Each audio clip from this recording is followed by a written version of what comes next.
सांगली जिल्ह्यातील सर्वात मोठं वस्त्र दालन, महांकाली कलेक्शन होलसेल दालन, नवरदेव नवरी आणि संपूर्ण परिवारासाठी लग्न बस्ता, आहेर साड्या आणि वेगवेगळ्या डिझाईन्स मध्ये भरपूर व्हरायटी, तेही होलसेल दरामध्ये, फक्त आणि फक्त महांकाली कलेक्शन मध्येच. आमच्यापेक्षा भरपूर व्हरायटी आणि डिस्काउंट तुम्हाला कुठेही मिळणार नाही. तेव्हा एकदा अवश्य भेट द्या. महांकाली कलेक्शन, महांकाली साखर कारखान्यासमोर, मेन रोड, कवठे महांकाळ.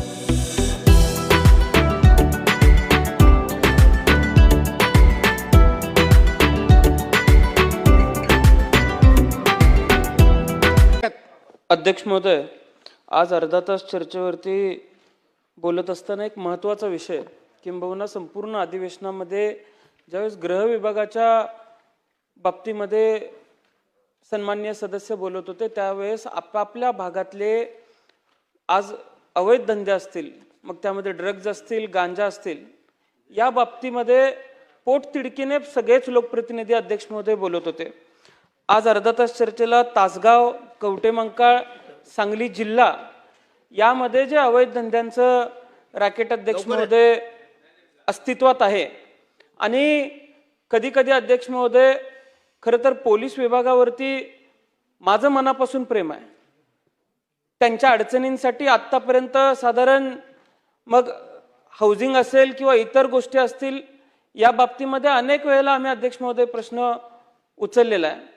पण अध्यक्ष महोदय, या प्रश्नाच्या संदर्भामध्ये आज पोलीस विभाग ज्या पद्धतीनं हा प्रश्न हाताळतोय, त्या बाबतीमध्ये अध्यक्ष महोदय जर थोडासा अभ्यास केला तर अध्यक्ष महोदय शंका यायला, त्यामध्ये शंका मनामध्ये तयार होते की कधी कधी एखादा अवैध धंदा खरंच पोलीस थांबवतायत का खरंच पोलीस इन्व्हॉल्व आहेत का, आणि आता पोलीस इन्व्हॉल्व असणं किंवा पोलिसांनीच रन करणं यामध्ये सुद्धा अध्यक्ष महोदय फरक आहे, असं मी म्हणलं तर वावगं वाटतं कामा नये.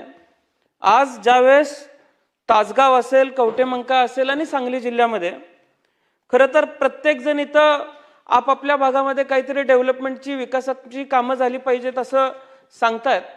अध्यक्ष महोदय, पूल नसेल तर पूल बनवता येईल, पाणी नसेल तर पाईप घालून पाणी आणता येईल, पण अध्यक्ष महोदय हा जो खड्डा तरुणांच्या आयुष्यामध्ये पडायला लागलेला आहे, तो खड्डा भरून काढणारं सिमेंट अध्यक्ष महोदय या विधानसभेतल्या कुठल्याही सदस्याकडे भविष्यामध्ये नसणार आहे. अध्यक्ष महोदय, मी आज ज्यावेळेस इथं बोलतोय, माझ्या मतदारसंघातल्या पालकांच्या वतीने अध्यक्ष महोदय मी बोलतोय, कारण सहज इतक्या गोष्टी उपलब्ध व्हायला लागलेल्या आहेत, सहज इतक्या मिळायला लागलेल्या आहेत की प्रत्येक जण आज चिंतेमध्ये आहे की ज्या वेळेस आपापल्या मतदारसंघातली परिस्थिती इथले महोदय सगळे सांगतायत, राज्यातली अर्थव्यवस्था आणि या पलीकडे जाऊन या माध्यमातून, या व्यवसायातनं जी अर्थव्यवस्था उभी राहते अध्यक्ष महोदय, ती प्रचंड अडचणीची अध्यक्ष महोदय राज्यातल्या कायदा आणि सुव्यवस्थेला धरून आहे.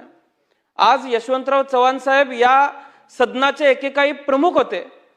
त्यांनी त्यांच्या भाषणामध्ये अनेक वेळेला अध्यक्ष महोदय सांगितलेलं आहे की तरुणांना गती असते, पण त्या गतीला जर योग्य दिशा नसेल तर त्या अध्यक्ष महोदय त्या गतीला काही फायदा नाही अध्यक्ष महोदय. आणि ज्यावेळेस आज आम्ही या गोष्टीवरती अभ्यास करतो अध्यक्ष महोदय, आज ही समस्या केवळ कायदा आणि सुव्यवस्थेपुरती मर्यादित न राहता सामाजिक, शैक्षणिक आणि आरोग्याच्या दृष्टीने अत्यंत गंभीर झालेली आहे. या विषयाला सुरुवात करण्यापूर्वी अध्यक्ष महोदय, कवठे महांकाळ तालुक्यातील वाघोली गावचे स्वर्गीय बाळासो रामराव शिंदे आणि मतकुंकी गावचा स्वर्गीय राजवर्धन राम पाटील, महाराष्ट्रामध्ये असा आकडा काढायचा झाला तर असंख्य निघेल अध्यक्ष महोदय, पण ही नावं मी मुद्दाम घेतोय. या दोन्ही नावांना मी या सदनामार्फत भावपूर्ण श्रद्धांजली अर्पित करतो. पण अगदी या दोन्ही खुनांचे जर कारण बघितली तर राजवर्धन राम पाटील हा कॉलेजच्या बाहेर उभा आहे, गाडीवरनं 4 मुलं चाललेली आहेत, त्यांच्याकडे फक्त रस्त्यावरनं जाताना बघितलं, त्या 4 मुलांनी येऊन त्याचा खून केला अध्यक्ष महोदय. आणि पुन्हा निष्पन्न होतं की ही 4ही मुलं अगदी ड्रग्ज घेतल्या होत्या, कसल्या गोळ्या खाल्ल्या होत्या, आणि त्याच्यानंतरच्या काळामध्ये ज्यावेळेस त्या मुलांचं वय तपासलं गेलं अध्यक्ष महोदय, त्यावेळेस ती मुलं 16 आणि 17 वर्षाची होती. अध्यक्ष महोदय, बाळासो रामराव शिंदे ते त्यांच्या गाडीतून जात होते, समोरून एक गाडी येत होती, आरशाला आरसा तटला आरशाला आरसा तटला म्हणून गाडीतनं उतरून 4 मुलांनी अगदी 6 इंची तलवार त्यांच्या पोटामध्ये खुपसली आणि अध्यक्ष महोदय सदर व्यक्तीचा खून केला गेला. अध्यक्ष महोदय, जर ड्रग्ज असतील, गांजा असेल, हे समाजात असणं ही जर कायद्याची चूक असेल तर अध्यक्ष महोदय हे दोन्ही बळी कायद्याचे बळी आहेत असं म्हणलं तरी वावगाव अध्यक्ष महोदय वाटणार नाही. अध्यक्ष महोदय, आज सांगली जिल्ह्यामध्ये कवटेमंका तालुक्यात असेल किंवा विटा तालुक्यात असेल, ड्रग्ज बनवणारे फॅक्टऱ्या सापडतात. 29-30 कोटीचा ड्रग्ज एका ठिकाणी सापडतोय आणि कुठेतरी अशी एक कारवाई दाखवायची, पण जे जाळं निर्माण झालेलं आहे ते जाळं अध्यक्ष महोदय आज आपण मोडून काढू शकत नाही. वास्तव आपण सर्वांनी स्वीकारलं पाहिजे. गृहमंत्री महोदय असतील, मुख्यमंत्री महोदय असतील, अगदी त्यांनी नो टॉलरन्सची भूमिका स्वीकारली असेल, पण तो नो टॉलरन्स किती जरी कारवाया केल्या तर तो नो टॉलरन्स दिसत नाही. अध्यक्ष महोदय, हे वास्तव आज आपल्याला सर्वांना स्वीकारावं लागणार आहे. तासगावमध्ये मेफेड्रॉन म्हणजे MD ड्रग्ज अध्यक्ष महोदय आपण म्हणतो, याला सांकेतिक स्वरूपात ज्यावेळेस एखादा मुलगा मागायला जातो त्यावेळेस याला म्याव किंवा MD म्हणलं जातं. अध्यक्ष महोदय, याचं सेवन नाकावाटे पाण्यात मिसळून किंवा गोळीच्या स्वरूपात केलं जातं. शरीरात गेल्यानंतर हा पदार्थ मेंदूमध्ये डोपामिन किंवा सेरोटिनिन यांच्यासारख्या रसायनांचे प्रमाण अचानक वाढवतो आणि या व्यक्तीला काही काळासाठी तीव्र उत्साह अध्यक्ष महोदय निर्माण होतो. भारतामध्ये अशा अंमली पदार्थांचं उत्पादन, विक्री व सेवन हे NDPS कायद्याअंतर्गत गंभीर गुन्हा मानला जातो. पण अध्यक्ष महोदय, या माध्यमातून किती गुन्हे दाखल झालेले आहेत हे सुद्धा तपासण्याची गरज आज अध्यक्ष महोदय तासगाव असेल, कवटेमंका असेल किंवा सांगलीसारख्या ठिकाणी आहे. कारण मेफेड्रॉन सारखं म्हणजे तासगावमध्ये इंडियन ड्रग्ज मिळतो आणि निग्रो MD ड्रग्ज मिळतो. मी अगदी सांगितलं अध्यक्ष महोदय तर आपल्याला वावगं वाटेल. यामध्ये सुद्धा कशा पद्धतीनं ही नशा केली जाते. अगदी याची 2 लाईन नाकेवाटे घेतली तर 2-3 क्वार्टर दारूची नशा पटकन उतरते असे घेणारे अध्यक्ष महोदय सांगतात. आणि काही तरुणांना या बाबतीत प्रश्न विचारल्यावर अध्यक्ष महोदय ते सांगतात की गुड वाईब्ससाठी आम्ही अध्यक्ष महोदय याचं सेवन करतो. सांगली, सातारा आणि कोल्हापूर भागामध्ये 1 ग्राम MDची किंमत अध्यक्ष महोदय 3 ते 4 हजार रुपये मोजावे लागतात. आता अध्यक्ष महोदय, खरा जर आपल्याला हे जाळं कसं पसरते हे जर शोधावं लागलं, मी अनेक दिवस झालं मी आमच्या आमसभेमध्ये पोलिसांना विनंती केली, सातत्याने पोलिसांना सांगितलं, मागच्या अधिवेशनामध्ये पोलिसांना याचं जाळं कसं आहे हे शोधून काढायला सांगितलं, तर ते अध्यक्ष महोदय काही ठिकाणी कारवाया दाखवल्या. जिथं कारवाई केली तिथं मुलं सापडली 15, 16 आणि 14 वर्षाची. पोलिसांच्या मधूनच कोणीतरी फोन करून आम्ही धाड टाकतोय म्हणून सांगायचं. आणि अध्यक्ष महोदय, मी जर अगदी खरं सांगितलं तर आज मी मगाचा फोटो घेऊन आलोय अध्यक्ष महोदय. हा तासगाव शहरातला मगाचा अध्यक्ष महोदय फोटो आहे 7 वाजताचा, की कशा पद्धतीनं हे विकलं जाते. अध्यक्ष महोदय, त्याच्या पुढे जाऊन याचे दर कसे आहेत अध्यक्ष महोदय, हे आम्ही याच्या खोलात गेलो तर हे 2000 प्रति ग्राम दर मिळतं. आता यामध्ये सुद्धा व्हरायटी आहे.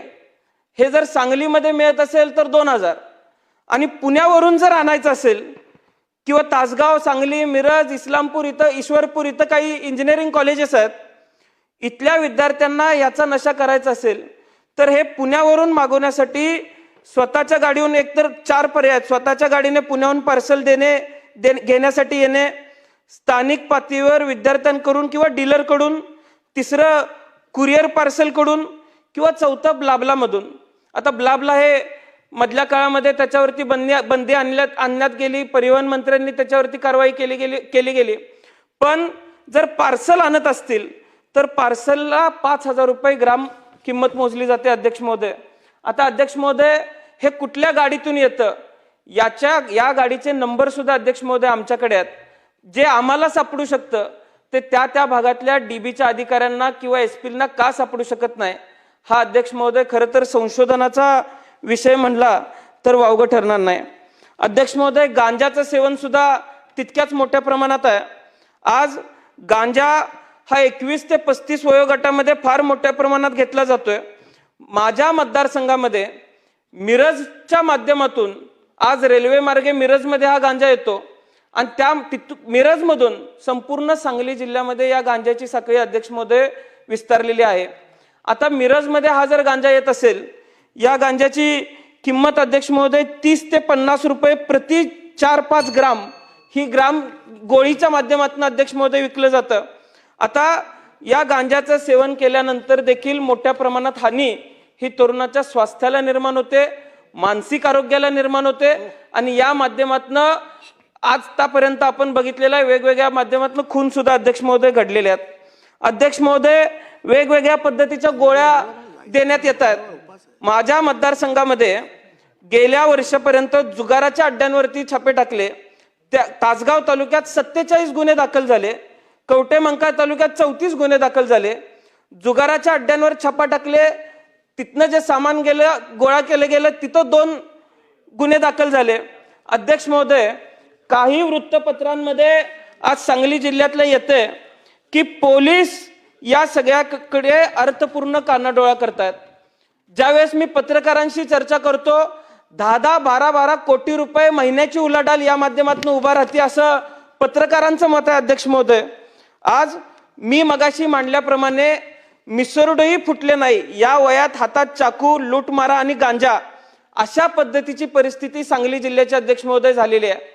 आणि यावरती तिथले SP असतील, तिथले सगळे DYSP असतील, कशा पद्धतीनं अध्यक्ष महोदय कारवाई करतात.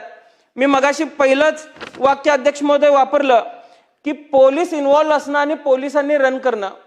अध्यक्ष महोदय, हे रॅकेट जे चालवणारे लोक आहेत, मी गेली 2-3 महिने आम्ही याच्या पाठीमागे अभ्यास करतोय.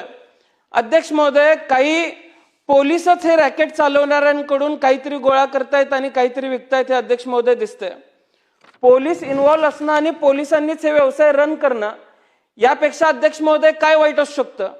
त्यामुळे अध्यक्ष महोदय, माझी आपल्याला विनंती असणार आहे, मंत्री महोदय माझी आपल्याला विनंती असणार आहे की ही जर परिस्थिती नॉन टॉलरन्सच्या नुसार, मुख्यमंत्र्यांच्या आदेशानुसार नॉन टॉलरन्सच्या नुसार न्यायची असेल तर मिरज असेल, तिथले DYSP असतील, तिथले PI असतील, सांगली जिल्ह्याचे SP असतील, हे कशा पद्धतीनं तिथं कार्यभार करतायत यावरती अध्यक्ष महोदय प्रश्नचिन्ह आज निर्माण झालेला आहे. आज मगाशी ज्यावेळेस आम्ही माहिती मागवत होतो, अगदी स्वर्गीय RR आबा ज्यावेळेस गृहमंत्री होते, संपूर्ण राज्यामध्ये गुटखा बंदी असेल, संपूर्ण राज्यामध्ये आकड्यांची बंदी असेल, ही फार मोठ्या प्रमाणात अध्यक्ष महोदय केली गेली होती. त्या काळात फार मोठ्या प्रमाणात धाडी टाकल्या गेल्या होत्या. आजही लोक सांगतात की त्यावेळेस एक चैतन्याचं वातावरण अध्यक्ष महोदय निर्माण झालं होतं. पण आता आपण 10:36 बोलतोय. अध्यक्ष महोदय, 10:05 तासगाव मधल्याच एका व्हॉट्सअप ग्रुपवरचा रेकॉर्ड आहे की अशा पद्धतीचा आकडा आज व्हॉट्सअपवरती अध्यक्ष महोदय काढला गेलेला आहे. अध्यक्ष महोदय, माझ्या वडिलांनी या सभागृहामध्ये काम करत असताना चिठ्ठ्या उधळल्या होत्या आकड्यांच्या. आज अध्यक्ष महोदय तशाच पद्धतीच्या चिठ्ठ्या पुन्हा चालू झालेल्या आहेत. या चिठ्ठ्या अध्यक्ष महोदय आज तासगाव मधल्या आजच्या आहेत, त्या आज आकडे काढले गेलेले आहेत आणि तिथं कशा पद्धतीनं कार्यभार तिथले पोलीस करतायत यावरती अध्यक्ष महोदय प्रश्नचिन्ह निर्माण झालेला आहे. मागच्या आठवड्यामध्ये एक लक्षवेधी मांडली गेली आणि त्या लक्षवेधीमध्ये अध्यक्ष महोदय सन्माननीय सदस्यांनी सांगितलं की कवठेमंकाळ तालुक्यातल्या ज्योतिर्लिंग ज्वेलर्स मध्ये तिथल्या पोपट दबडे नावाचा मालक होता. कुठेतरी चोरी झाली म्हणून पोलिसांनी शोधायला यायचं. अध्यक्ष महोदय, पुण्याचं पथक आलं. त्या पुण्याच्या पथकानं त्याला रिकव्हरी पाहिजे म्हणून आम्हाला सांगितलं. तो म्हणला माझ्याकडे कुठलं सोनं आलंच नाही, मी कुठली रिकव्हरी द्यायची. अध्यक्ष महोदय, 1.5 किलो सोनं त्यांच्याकडून रिकव्हर केलं गेलं. रात्री 12 नंतर ही कारवाई चालू होती. जे CCTV होते ते CCTV अध्यक्ष महोदय सगळ्या सिस्टमसह उचलून नेण्यात आलं. अध्यक्ष महोदय, आजही त्या 1.5 किलोचा कुठलाही थांग पत्ता लागलेला नाही. मागच्या वर्षी याच पोपट दबडेंनी या सगळ्या जाचाला कंटाळून अध्यक्ष महोदय आत्महत्या केली. तासगाव मध्ये सुद्धा अध्यक्ष महोदय असाच प्रकार आहे. 2 लोक एकत्र पैसे गुंतवतात, त्यापैकी शिवाजी पाटील हा पूर्वी पोलीस म्हणून काम करायचा, पुन्हा रिटायरमेंट घेतली आणि ते ज्या व्यक्तीबरोबर गुंतवणूक करून हा व्यवसाय करत होते ज्वेलरीचा, अध्यक्ष महोदय, शिवाजी पाटलांनाच पुन्हा दुसऱ्या पार्टनरला हाताला धरून गुंतवलं जातं. या पार्टनरला बाहेर पोलिसांनीच लपवलेलं आहे अशी माहिती आम्हाला काढली त्यावेळेस मिळाली. अध्यक्ष महोदय, आज अशा पद्धतीनं लोकांचा जाच त्या ठिकाणी केला जातोय. अध्यक्ष महोदय, आज मी मतदारसंघामध्ये सहज माहिती काढली, वेगवेगळ्या पद्धतीचे लॉजिंग चालवले जात आहेत. अध्यक्ष महोदय, सांगायला वाईट वाटतं की ज्या वेळेस आम्ही माहिती काढली तर त्या लॉजिंग्सवरती 15, 16, 17, 18 वर्षाच्या मुली अध्यक्ष महोदय आम्हाला सापडत आहेत. आणि हे फक्त तासगाव, कवठेमंकाळ किंवा सांगली जिल्ह्यात घडते असं नाहीये. ही भीषण परिस्थिती संबंध महाराष्ट्रामध्ये अध्यक्ष महोदय बघायला मिळते. कागदाच्या काही तुकड्यांसाठी अध्यक्ष महोदय आज जर आपण समाज विकायला निघालो असलो तर याची किंमत आज नाही भविष्यात मोजावी लागणार आहे. याची जाण हे खातं चालवताना अध्यक्ष महोदय असलं पाहिजे. आणि त्यामुळं माझी आपल्याला विनंती आहे की तासगाव तालुक्यामध्ये अशा लॉजिंग व्यवहारांना काही पोलीस पाठीशी घालताना दिसत आहेत. यामधला एक लॉज एका पोलिसाचा देखील अध्यक्ष महोदय आहे. त्यांची पार्टनरशिप, त्यांचा व्यवहार हे जर आम्ही सिद्ध केलं तर अध्यक्ष महोदय त्या पोलिसावरती काय कारवाई हे डिपार्टमेंट करणार आहे हे सुद्धा सांगण्याच्या अध्यक्ष महोदय आज गरज आहे. त्यामुळं या सगळ्या गुन्ह्यांचा विस्तार बघताना, या सगळ्या गुन्ह्यांची वाढ बघताना माझ्या मतदारसंघामध्ये सावळज असेल आणि नागज असेल, आम्ही नव्या पोलीस स्टेशनची मागणी अध्यक्ष महोदय केलेली आहे. त्या पोलीस स्टेशन्सला लवकरात लवकर मान्यता मिळाली पाहिजे. आम्ही तिथला सुधारित क्षेत्रफळाचा व लोकसंख्येच्या अनुषंगाने जो नवीन प्रस्ताव आहे तो प्रस्ताव मागवून घेतलेला आहे. त्या प्रस्तावाला तात्काळ आपण मान्यता देऊन या गुन्ह्यांवरती कडक पद्धतीने निर्बंध आणण्यासाठी आपण प्रयत्न करावेत. सदरक्षणाय खलनिग्रहणाय या पद्धतीने समाज व्यवस्था चालली पाहिजे. त्यासाठी पोलिसांनी जीवाचं रान केलं पाहिजे, हीच भूमिका आमची आहे. आणि समाज व्यवस्था एका चांगल्या दिशेने गेली पाहिजे, हीच भूमिका आज एक तरुण सदस्य म्हणून अध्यक्ष महोदय आम्ही मांडतोय. त्यामुळं या सदनाने हा विषय अत्यंत गंभीर पद्धतीने घेतला पाहिजे, एवढीच विनंती मी अध्यक्ष महोदय आज या ठिकाणी करतोय. अध्यक्ष महोदय, सन्माननीय सदस्य रोहित पाटील यांनी सांगली जिल्ह्यामधील आता प्रश्न होणार नाही, नार्कोटिक्सच्या- अर्ध्यापेक्षा जास्त वेळ घेतला त्यांनी. नार्कोटिक्सच्या बाबतीमध्ये मंत्री महोदय, त्यांच्या ज्या शंका आहेत किंवा त्यांनी जे ते प्रश्न उपस्थित केलेत किंवा त्यांच्या चर्चेमधून सांगली जिल्ह्यामध्ये अंमली पदार्थांच्या बाबतीमध्ये पोलिसांवरती आणि ती शासन त्यांनी इथे उपस्थित जी केलेली आहे. अध्यक्ष महोदय, अंमली पदार्थ ही समस्या ही महाराष्ट्रापुरतं किंवा आज भारतापुरतं ही सीमित न राहता आपल्याला माहिती आहे की सर्वात जास्त गुन्हेगारी या जगामध्ये ही अंमली पदार्थांच्या बाबतीमध्ये होते. अशा वेळेस महाराष्ट्राचं पोलीस विभाग याच्यामध्ये कशा पद्धतीने कारवाई करतंय? माननीय मुख्यमंत्री महोदयांनी मागील 5 ते 6 वर्षाच्या मध्ये केलेल्या कारवाया, नाही होणार. माननीय मुख्यमंत्री महोदयांनी आजपर्यंत जे निर्देश अंमली पदार्थांच्या बाबतीमध्ये दिलेले आहेत त्याची अनेक वेळा घोषणा ह्या सभागृहामध्ये झालेली आहे. अध्यक्ष महोदय, यामध्ये सांगली जिल्ह्याच्या बाबतीमध्ये रोहित पाटील यांनी जो प्रश्न उपस्थित केलाय, नक्कीच त्यांच्या वडिलांच्या कार्यपद्धतीचा देखील त्यांनी इथे उल्लेख केलाय.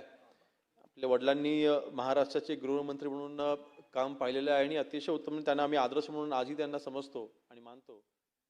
तसेच माझ्या देखील वडिलांनी गृहराज्यमंत्री म्हणून देखील काम केलेलं आहे आणि अर्थातच त्यांच्याकडे देखील काय अनुभव हे माझ्या पाठीशी देखील आहेत. आणि ह्या बाबतीमध्ये अंमली पदार्थांच्या कारवाईच्या बाबतीमध्ये आमची भूमिका यावेळेला म्हणजे यावेळेला देखील आम्ही याअगोदर देखील आम्ही मांडलेली आहे आणि आज देखील मांडत असताना 0 टॉलरन्सची आमची भूमिका आहे.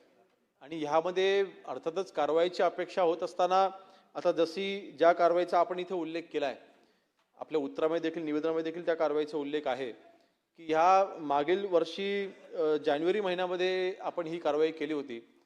अध्यक्ष महोदय, जे काही रॉ मटेरियल आणलं गेलं ते गुजरातवरनं आणलं गेलं. सांगलीमध्ये एका ठिकाणी तिथे औद्योगिक वसाहतीमध्ये तिथे ते MD ड्रग बनवण्याचं काम चालू होतं आणि पोलिसांनी सुमोटो त्यांच्या इंटेलिजन्सच्या आधारेच त्यांनी ती कारवाई केलेली आहे, सांगली पोलिसांनी. आणि ह्यामध्ये कोणालाही आपण स्पेअर केलेलं नाही. कारवाई करत असताना जिथून रॉ मटेरियल आणलं तिथपर्यंत आपण पोहोचलो. पेडलर्स होते त्यांना देखील आपण अटक केलेली आहे. रॉ मटेरियल ज्यांनी सप्लाय केलं त्यांना देखील आपण अटक केलेली आहे. ज्यांनी ड्रग ते बनवलं त्यांना देखील आपण अटक केलेली आहे आणि जे ड्रग विकत होते आपण त्यांना देखील अटक केलेली आहे. म्हणजे पूर्णपणे त्यांची जी साखळी आहे ती साखळी आपण मोडून काढली. आपला उद्देश आता तो आहे. ANTFची स्थापना जी माननीय मुख्यमंत्री मोदींनी केलेली आहे म्हणजे anti narcotic task force. Basically या टास्क फोर्स जसं आता आपण बघतो की मुंबईसारख्या कमिशनरांमध्ये आणि अन्य काही ठिकाणी ATS आपल्याला माहिती आहे की फक्त टेररिझमवरती काम करणारी आपली एक विंग आहे. तशी ही विंग फक्त आणि फक्त ड्रगवरतीच काम करेल. त्यांना दुसरी कुठलीही जबाबदारी दिली जाणार नाही. असं हे टास्क फोर्स आपण आज महाराष्ट्रामध्ये आपण कार्यरत केलेलं आहे. आणि ह्या टास्क फोर्सच्या माध्यमातून बेसिकली हे टास्क फोर्स स्थापन करत असताना जे कोणी कर्मचारी ह्याच्यामध्ये आज आपण त्यांना आपण रिक्रुटमेंट करतोय. मागील काही एका प्रश्नावर उत्तर देत असताना देखील मी याचा उल्लेख केला होता. माननीय मुख्यमंत्री मोदींनी याच्यामध्ये निर्देश दिलेले आहेत की ह्या टास्क फोर्समध्ये जे कर्मचारी काम करतील त्यांना आपण इन्सेंटिव्ह आपण त्याचा निर्णय आपण लवकरच करतोय. त्यांना आपण वन स्टेप हेड करून आपण त्यांना जे आपण जे प्रमोशन पोस्ट आपण त्यांना जी देतो त्याचा देखील आपण निर्णय आपण लवकरच घेतो जेणेकरून त्यांना एक स्पिरिट त्यांचा हाय राहील किंवा त्यांची एक पॉझिटिव्ह माइंडसेट त्यांचा ह्याच्यामध्ये असेल. आणि ह्यांना रिक्रुटमेंट करत असताना त्यांची मानसिक स्थिती किंवा त्यांची मानसिकता ही ड्रगच्या अँटी ड्रगच असली पाहिजे अशा पद्धतीने आपण तिथे असे ह्या रिक्रुटमेंट आपण करतोय.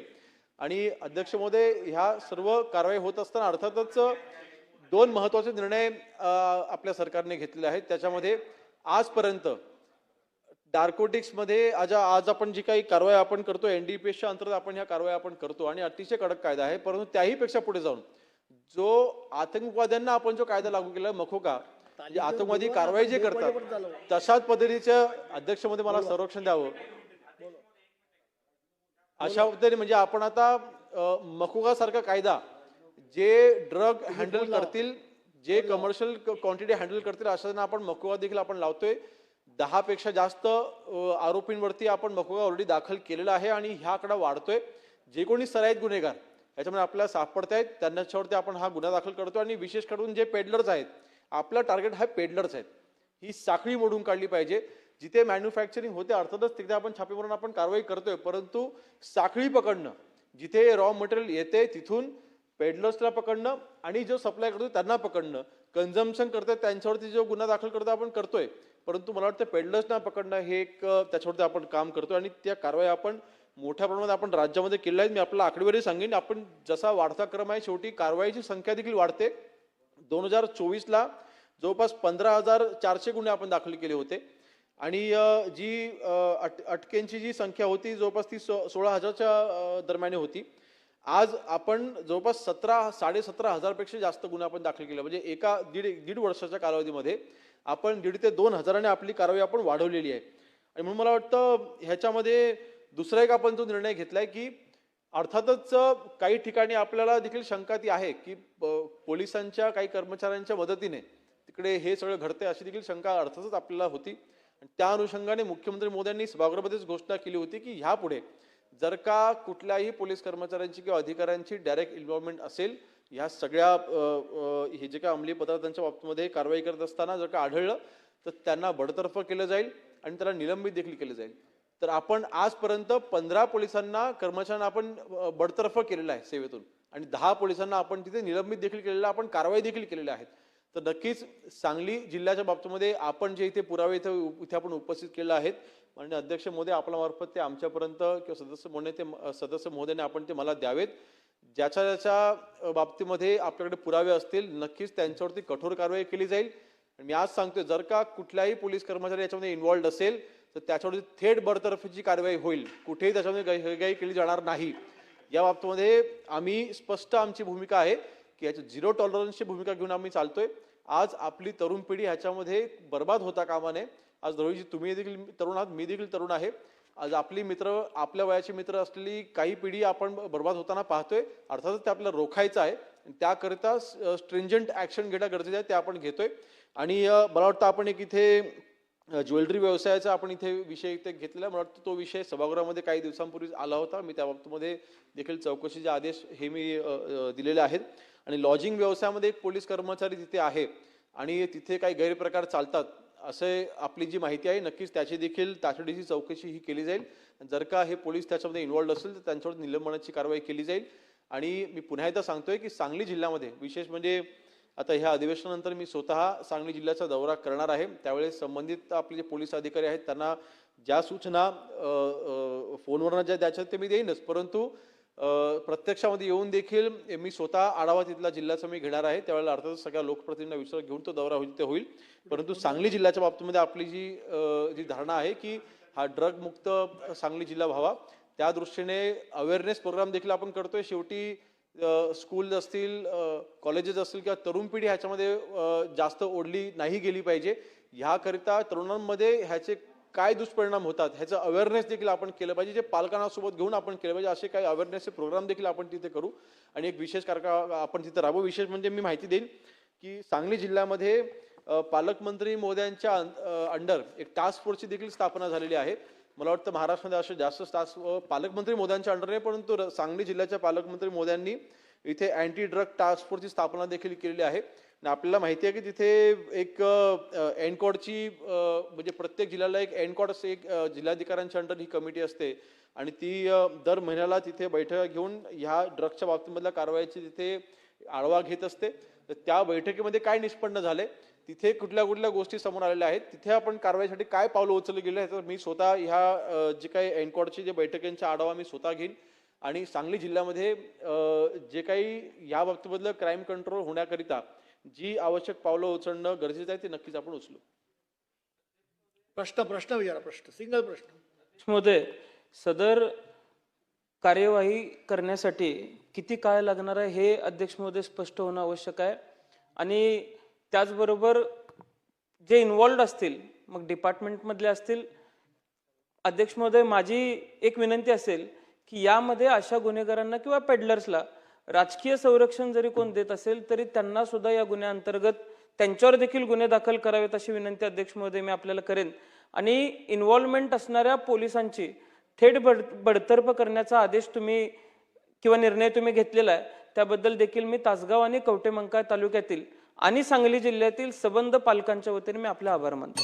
मंत्री महोदय, यामध्ये टाइम फ्रेम अर्थातच ही सातत्याने होत असलेली कारवाई आहे, म्हणून ह्याच्यामध्ये टाइम फ्रेम आपण कुठल्या नक्की करू शकत नाही.